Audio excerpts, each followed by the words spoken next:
Alright, welcome back everyone. We're ready for our next game. Very short break between the two games. These term has actually run very smoothly.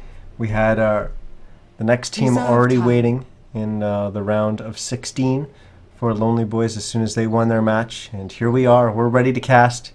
We're ready to go as we're already into the draft. As we've got Lonely Boys playing on the Radiant side this time, as they're going up against TIKEN, or their name they're going by in game is the Legend of Autism. Radiant, but it's TIKEN in terms of the brackets, as you see that up in the top of your screen right now. But we've got some pretty good challengers and some faces that we definitely recognize on the stream. We've cast them many times before. We've got Static, the Frenchie, Sofu, Louis Simon, Radiant Dreams, Vegas, all on the side of TIKEN. So this is going to be some pretty stiff competition for Lonely Boys. But both these teams know each other and know each other quite well. As let's actually quickly look at the first two bans coming out from TIKEN to kind of emphasize that point, as Oracle and Darkseer immediately getting banned out in the first two. They're recognizing the fact that Lonely Boys loves playing those heroes. They've been playing them in every single game. That's 4 games now we've seen them play in the qualifiers. And they played those 2 heroes in every single one of them.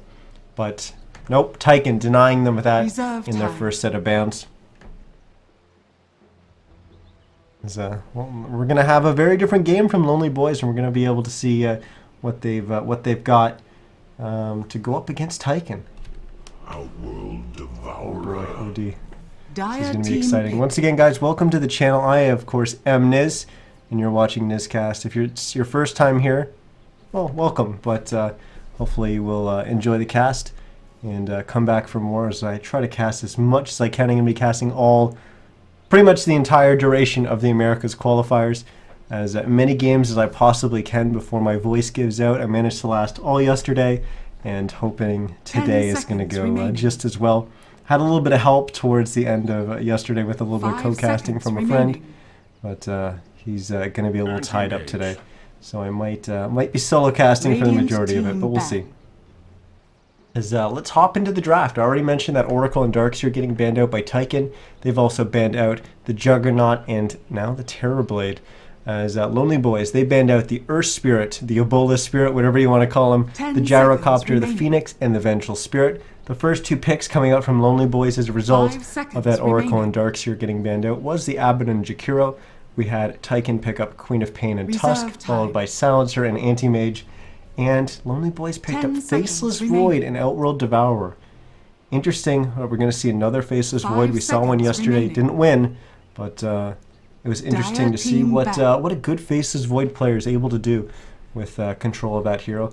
But we're going to see the Outworld Devourer, and we've seen Bacon absolutely wreck on every game. We've seen him play that, so very excited to see what he's going to be able to do with that hero. As the last 2 bans are in, it's going to be the Broodmama and the Naga Siren getting removed. So now our final picks. Lonely Boys, what do they have to pick? They've already got their mid and their Outward Devourer. They've got their safe laner in the Faceless Void. Are they looking for an offlane, or is that an offlane Abaddon? We're not too sure yet. I expect probably it's going to be an offlaner that they're going to draft here, and it's a support Abaddon. But we'll see. 10 seconds remaining. As for TIKEN, they've got their mid laner in the Queen of Pain. They've got their safe lane farming Anti-Mage, and we don't really know if the Tusk is off lane or if he's going to be pick. or if he's going to be supporting, maybe messing around with some of those pulls that you can do with the new camp between the mid and the bottom lane, and kind of pulling that using Ice Shards. But the final pick is in from Lonely Boys, and it's going to be a Slark. Interesting. Is this offlane Faceless Void? Is this offlane Slark? I mentioned about my friend casting with me. Randy mentioned a little bit about an offlane Faceless Void.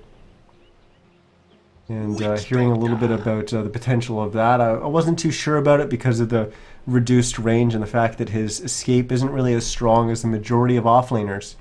But we'll see. We'll see. Maybe Faceless Void is going to be the offlaner, as we're already starting to see who's picking up what. But Witch Doctor was the final pick for TIKEN, so we expect the Tusk then to be the offlaner for them. just wait for the last couple players to select their heroes, and we'll be hopping into the game where we'll probably get a pause because that's pretty much happened every single game. That's we'll then be ready to cast and get into the action.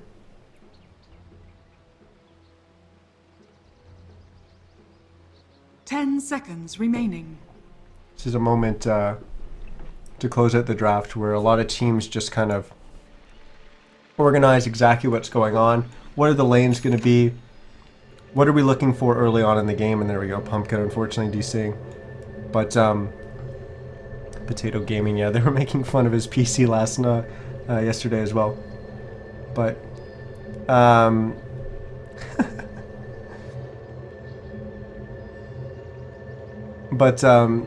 yeah, so the teams and mainly captain will organize what's going on, who's going where in terms of the start of the game. Are we going to rush somewhere at the start of the game? Maybe we're gonna five-man smoke up and charge into their jungle. Maybe we're just gonna TP one hero into a lane, as we're seeing Cheesehead starting to TP right now. Where is he going? Is he going top? Is he going bottom? It's not showing me anywhere. Oh, he's actually going to the mid lane. But yeah, stuff like this. He's going to TP somewhere and go and rush and place an observer ward for his teams. Things like that is when that's the time at the end of the draft, before you've selected all your heroes, that you're sorting out. Also, sometimes the support heroes will just say, because of the heroes that we're on, who's buying what. Simple as that. A lot of them will. A lot of teams already have that set up, but sometimes that changes depending on the heroes. There's a ton of different stuff. Maybe they're even going to have to adjust. I'm just reading the chat here. Maybe they even have to adjust what they're going to be doing with the lanes. Maybe it's changed with the last pick from the opposing team. And yeah, they're just... You can tell these teams definitely know each other as we're starting to get into this. Also, hello to Kangaroothless in chat. We're running on a little bit of a delay today. 5-minute delay actually, because we're actually in the real lobbies, so we're going to be able to cast. We've got permission whitelisted through Faceit, so we don't automatically get kicked out of the lobbies as anyone else does if they try to join in, if they actually find out what the password is. But yeah, we're into this. Let's introduce the teams and the players and get started. As we've got Lonely Boys, we saw them last game. We're going to see them again this time, as we've got Huron Mark playing the Jakiro. We've got Bacon is Beast on the Outworld Devourer. Pumpkin's going to be playing that off-lane Faceless Void. Interesting to see what he's going to be able to do with that. Cheesehead, who TP'd down to that mid-tier 1. He's going to be playing the Abaddon, placed that observer ward right here across the river. And we've got Pee-wee Player, or N-Planer as he's better known, on the Slark. As for our dire side, it's the new challengers. We've got TIKEN, or a different name that I'm not even going to repeat. We've got Static playing the Witch Doctor. Dreams is going to be playing the Queen of Pain. We got Louis Simon playing the Silencer. Sofu, the Frenchie out of French Canada, he's going to be playing the Tusk. And Vegas is going to be playing the Anti-Mage. Here we go. The horn has sound. What does a horn do? Blow? I guess you blow a horn. It's gone off. Whatever. And the first bounty runes have been picked up, and it's actually an OD picking up the top one, but the bottom one was actually picked up by the Tusk. So not the Queen of Pain not getting that extra 100 XP to start things off. So already an advantage going the way of the Outworld Devourer, as we pretty much expect him to win this lane. Or at least that's how it used to go. I don't know what the matchup is now. I'm still pretty new to this new Outworld Devourer. We do have Pumpkin, Dota, with this offlane Faceless Void, taking a look at his starting items, going with the Tangos and a PMS, and also going with level 1 on the Time Walk to be able to rewind some of that damage. But he's actually going to be babysat up here by an Abaddon, so that's going to help him in the offlane. He's going to be going up against an Anti-Mage and a Witch Doctor. That leaves our mid lane to be the Outworld Devourer and the Queen of Pain, and in the bottom lane we end up with the dual lane of Slark and Jakiro, going up against Tusk and Silencer. So that's how our lanes are going to shake out, as we're going to have some good harassing here coming up from both supports, as Jakiro pretty good at harassing other heroes out of lane, but so is Silencer. His Ice Shard's even getting used there in the top lane. Vegas trying to get a little bit of harass in, just trying to burn maybe a little bit of that mana, using that mana break.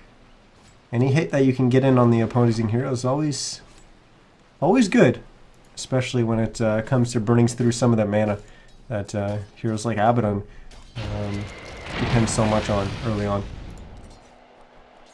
But looks a little passive early on. We do see a pretty big advantage forming in the mid lane as OD sitting at 11 and 2 CS, where if Queen of Pain Dreams struggling, sitting at 3 and 1. To my house. First 2-minute rune will spawn. Abaddon's going to pick up the banner, and we do have a double damage in the bottom rune location. But no one going for that just yet. It's just going to kind of sit there and wait until someone does. Also see Frempo just joined in the chat. Welcome back, buddy. As Ari mentioned, we're running on a delay today, so not going to be able to interact with you guys immediately, but I'll try to get to you guys if you ask any questions or anything like that as fast as I can. This Pumpkin Dota manning up a little bit here. As Cheesehead gave him the shield and the go-ahead.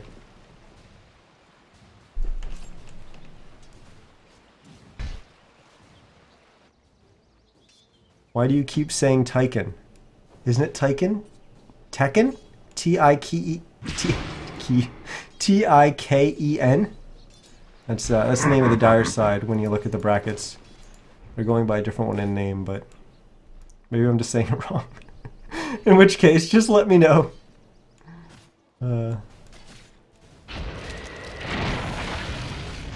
Zolfu constantly harassing with these ice shards here. But I don't think there's really any kill potential unless this Jakiro somehow gets low. But basically what they're just trying to do with this duo offlane is just trying to get as much as they can. They're not really going to be able to stop the Slark from farming, but they want to be able to get as much as they can. Whereas in the top lane, it's kind of the opposite. Lonely Boys, they want to do the same thing, try to limit the farm that the Animage is going to be able to get, but it's very, very difficult for them to do that. So they're going to try, but the Animage is still going to be able to pretty much freely last hit.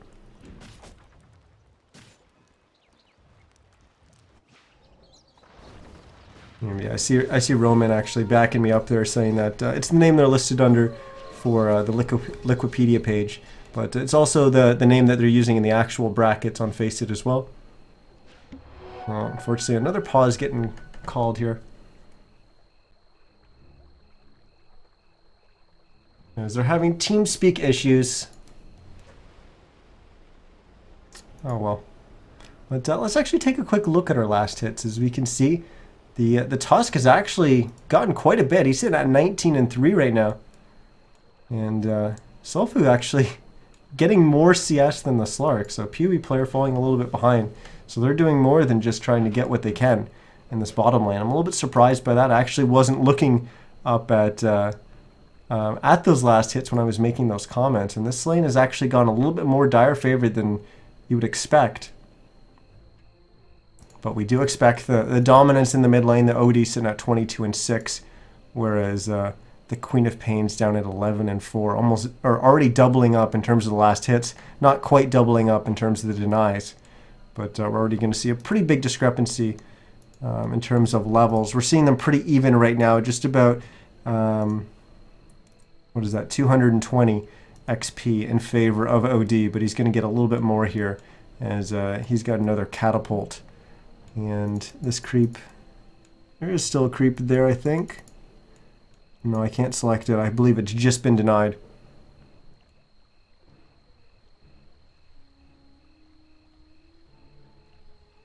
But then we take a look at our anti-mage as he's at 18 and 3, whereas compare that with the Slark, 13 and 2. And actually the Faceless Void able to keep pace. He's sitting at 15 and 6. As we got a stun coming through. Gonna stun up Pumpkin, but he's just gonna rewind time. It's like they didn't do anything to him. But will cost him a little bit of mana. As we're gonna get our first blood, as actually Endplaner is gonna catch out Louis Simon there. Louis Simon there is gonna get the kill onto Huron Mark as Zolfu was chasing him down, and the dot from the silencer will finish off that Jakiro, but no, -2. As no int stolen on that one, so silencer will go down for first blood, and first blood gold goes the way of Lonely Boys, and they're going to get a little bit more here as they're going to chase down Static as they find another kill. And thanks in chat for the chef Dota letting me know that it is a full Frenchy lineup here on the dire side. So We've got a whole bunch of French Canadians here on the Dire. I know that Selfu and I was expecting Louis Simon to be French, but I didn't know about some of the other players. But yeah, I've had the pleasure of playing quite a bit with Selfu and casting quite a bit of his games. So yeah, I definitely I know him quite well.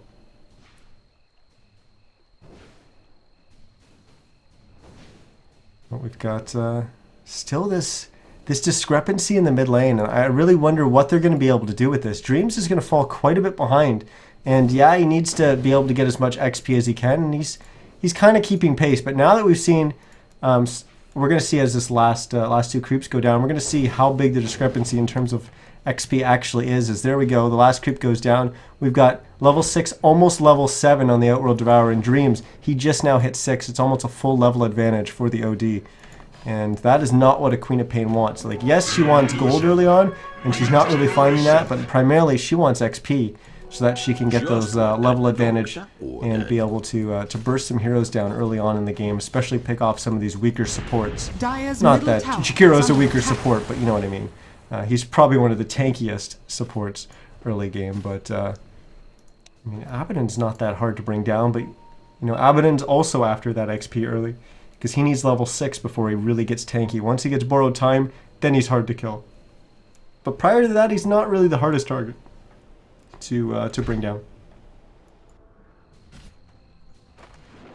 We're going to see a rotation towards the mid lane from the Witch Doctor as Static's waiting to potentially engage on this Outworld Devourer. And some of these rotations become possible with the Queen of Pain hitting 6, picking up the Sonic Wave. And we actually saw, as soon as Dreams hit 6, he actually rotated back to the fountain to get full HP and mana so that they could set something up like this.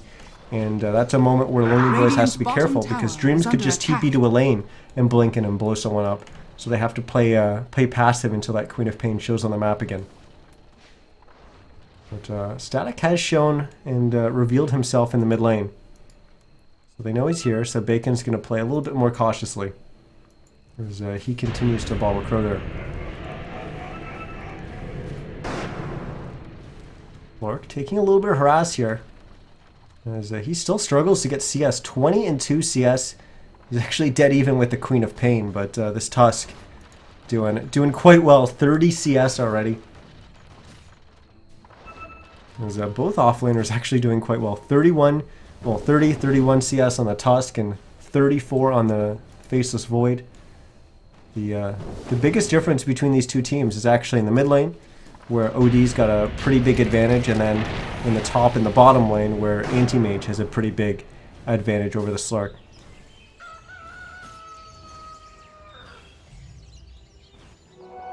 So we'll hit 8 minutes, so our second daytime comes out, as Dreams making a rotation down towards the bottom lane as Pee-wee player.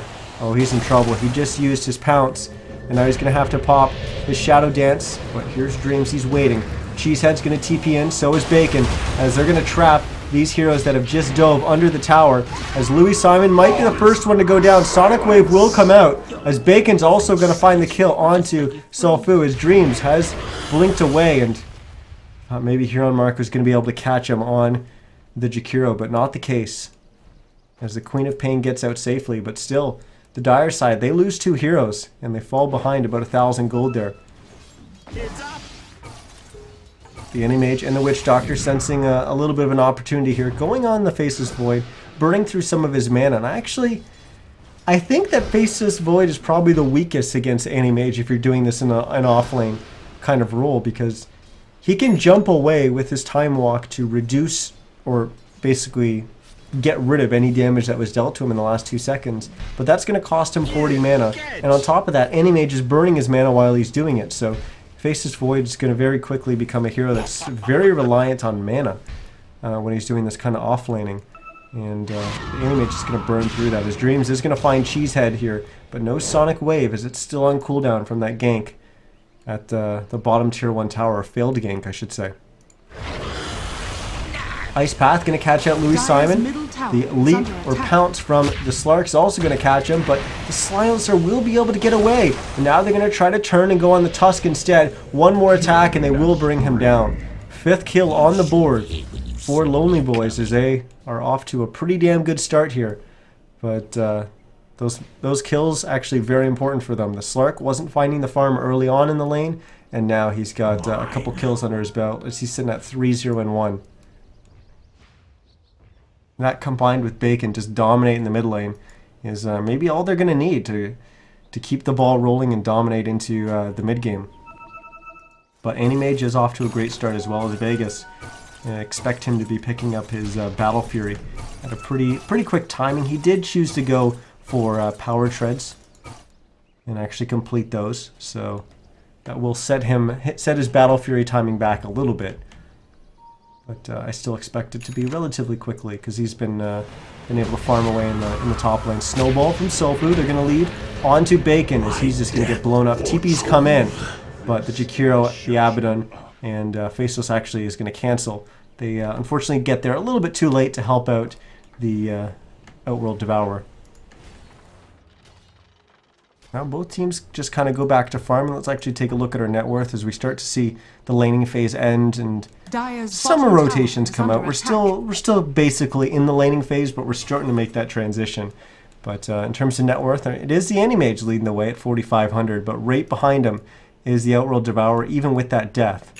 So Bacon, that early lane dominance against Dreams really paying out. As you see Dreams way down the list, he's already 5th in the net worth. As we're going to have Global Silence getting used to maybe help them get away, but no. Vegas is going to go down, and maybe Static, as he's going to go down as well. And there's double kill there for the Outworld Devourer, as we're just starting to see Bacon on this hero. And, you know, we got to cast him playing it 2 times yesterday, and he dominated both games. He actually got, in both games, he ended up with 2 triple kills in just like dropping a Sanity's Eclipse. He got a triple kill on the ult, killing 3 people with that one cast. We saw it 2 times in each game, so 4 in total. It was crazy. But we're going to have a TP out here from the Silencer. Is under attack. As not risking anything against that Slark. If there was another hero there, he definitely would have been dead. And even without another hero, Slark might have been able to bring down that Silencer before the Tusk was really going to be able to help him out. Tusk actually going to TP to the mid lane, as they maybe are going to look for a gank here, but not sure if those creeps actually spotted the Tusk.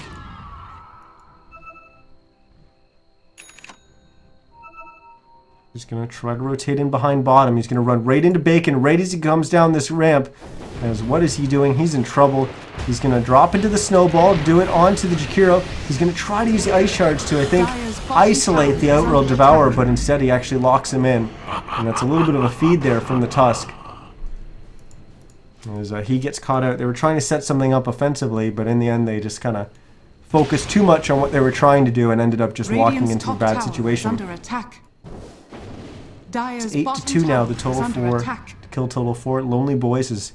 They're off to a pretty good start. 3,000 gold lead for them. XP's just over 2,000, so not quite the same lead. Still very, very close game so far.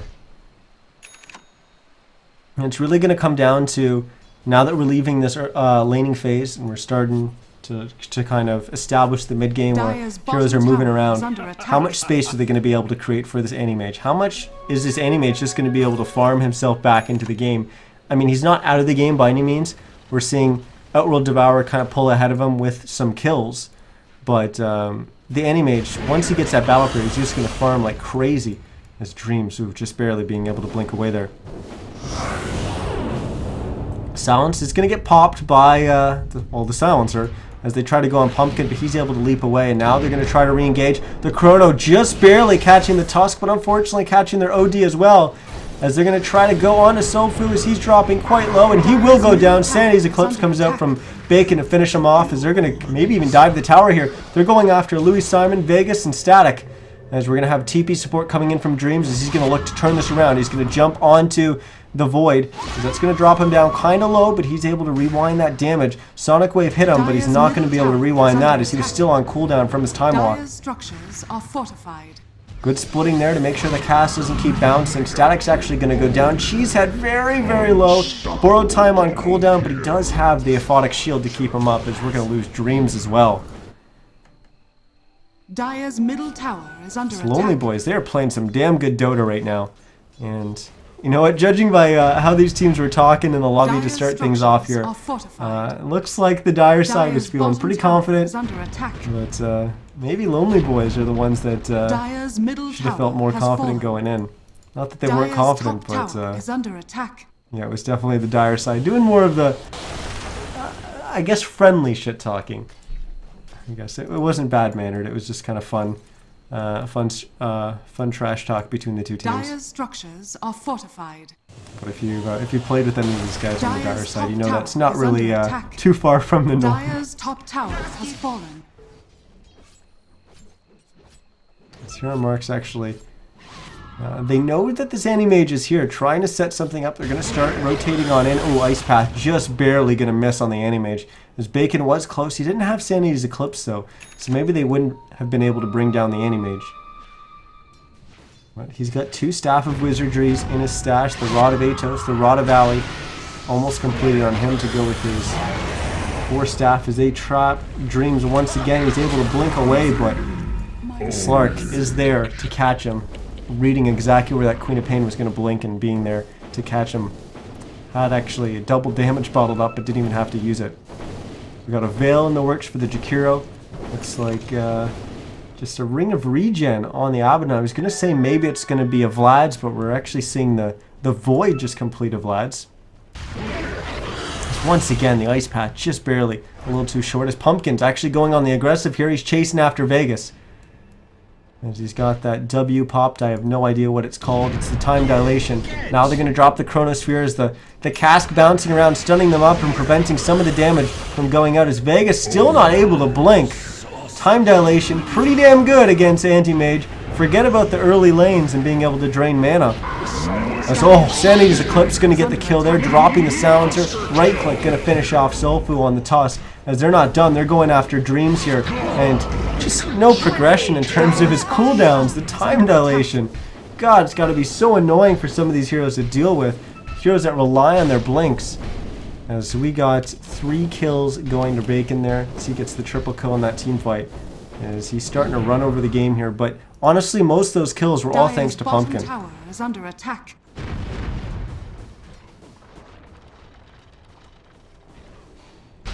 Yeah, see it in the chat. Roman saying, I've never seen OD ult be so effective at level 1 before in my life. And you know what? A lot of people have been complaining about the new OD, the changes to him, saying that it's just so weak. But I talked about a little bit more about his skill progression. And he really goes after picking up the Arcane Orb, even picking it up at level 1 and using that to harass and help him last hit in the laning phase. Using it to steal some int so that he can outlast hit his opponents.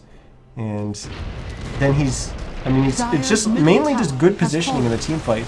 Able to throw a lot of Arcane Orbs out so we can steal some mana, and then you just have to wait, and then you drop that Sanity's Eclipse. And you just blow up some heroes because you got so much int. And on top of that, you've got so much int from your lane dominance that you pick up items like the 4 Staff, you even have Treads, you got the Rod of Atos. And look at your int, you're at 56 plus 63, so you're doing 149 damage per swing, plus the damage from the Arcane Orb.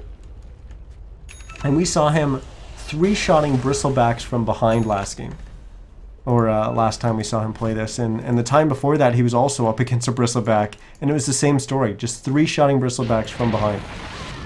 And now he's going to find Static here. He's going to have some help from here on Mark. But look at the damage coming out from the Outworld Devourer as the Witch Doctor just gets deleted. No, it wasn't. Radiant's middle tower Player is under also attack. hunting.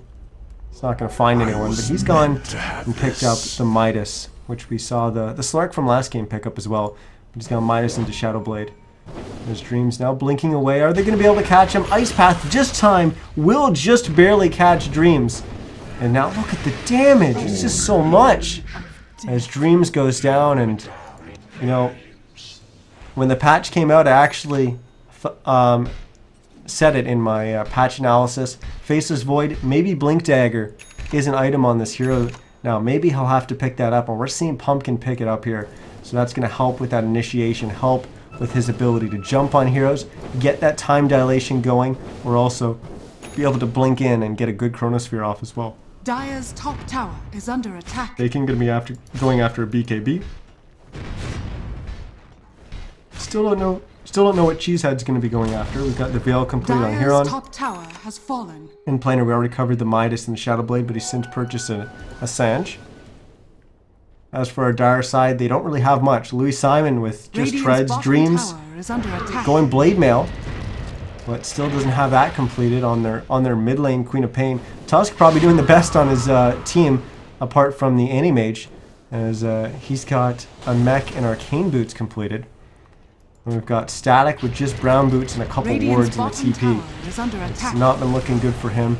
As for Vegas on Radiant's the Anti-Mage, bottom he's been tower has farming, fallen. and he's been doing a good job, but just his kill gold has propelled the OD and the Slark just ahead of him. But he's got his Battle Dire's Fury middle completed, tower is under and attack. he's going to be picking up Vlad's, as he's got the majority of that, just needs the 900 for his Morbid Mask, and he's getting a little bit of that, doing some split pushing in the bottom lane. Now a mech's online Radiant's for bottom Cheesehead tower is on under that attack. Abaddon, so they're going to see an engage here. Global Silence is going to get popped. They're going to think about going on the Silencer, but no, they just turn around and finish off the Queen of Pain so quickly. Nicely placed. Chronosphere is going to trap two. Static and Soulfu going down. Now that they're going to turn and go after Vegas. As we're going to get buyback from the Tusk, but it's just him and the Silencer left to try and defend here, and there's no way they're going to be able to defend against the full strength of Lonely Boys, as they're going to bring down this top tier 3 tower 21 minutes into the game. Dire's top tower Ice Shard's has doing fallen. some damage, but now the rack's going down. Dire's top 800, barracks are 700, under attack. 600, 500, 400. The damage is too quick for me to even Radiant's say. bottom tower I'm not a is rap under god, attack. I'm not Dire's OD. top barracks has fallen. OD Pixel, not OD in terms of the hero, as the melee racks goes down, and now the range racks is probably going to fall here. We do have some respawns coming out from TIKEN. They need to make sure that Lonely Boys don't stay too long here and get caught out, but they will. Maybe 34 damage. There we go. The range racks does go down, and they're actually going to find some kills here, as they're going to kill the Tusk, and that he bought back, so he's going to have a longer respawn. But I think we're going to see Lonely Boys just exit out of the Dire base here and be a little satisfied with. As I say that, actually, they're going to stay. They're going to go for mid. They're going to go for more towers. Because now they're breaking down the tier 3 tower in the mid lane. So TIKEN will look to defend with just 4 heroes, no Tusk. And Tusk, like I said, is one of the better farmed heroes on this Dire side. And without him, it's going to be very difficult. He will be back up in 18 seconds. As Dream's going to jump on and get some damage in, but the time dilation, he's got no cooldowns. Oh my goodness, he's not able to blink out. He's not able to do anything. So he goes down, and they also drop Louis Simon as GG. They tap out. GG, well played. Dire's middle As barracks Lonely has Boys fallen. continue to win their games and win their games quick. That lineup, though, Radiant XD, victory. yeah, it's been a good draft. They've been kind of messing around with these core of heroes. This one's actually been quite different than some of the other drafts we've seen, but they gave them their Outworld Devourer, and they just showed how strong they are with it. But it wasn't just that. That offlane Faceless Void, which we haven't seen yet. He said, well, thanks for using your cheese versus us, I guess. Well, we will see Lonely Boys advance into the next round, so they're into the round of 8. The round of 8. Not bad, guys. Not bad. Not sure who they're going to play.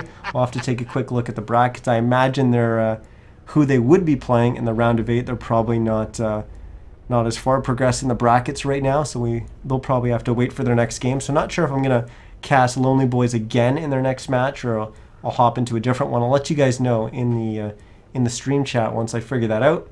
But I'm going to throw it to music in the meantime and take a quick little break and rest my voice.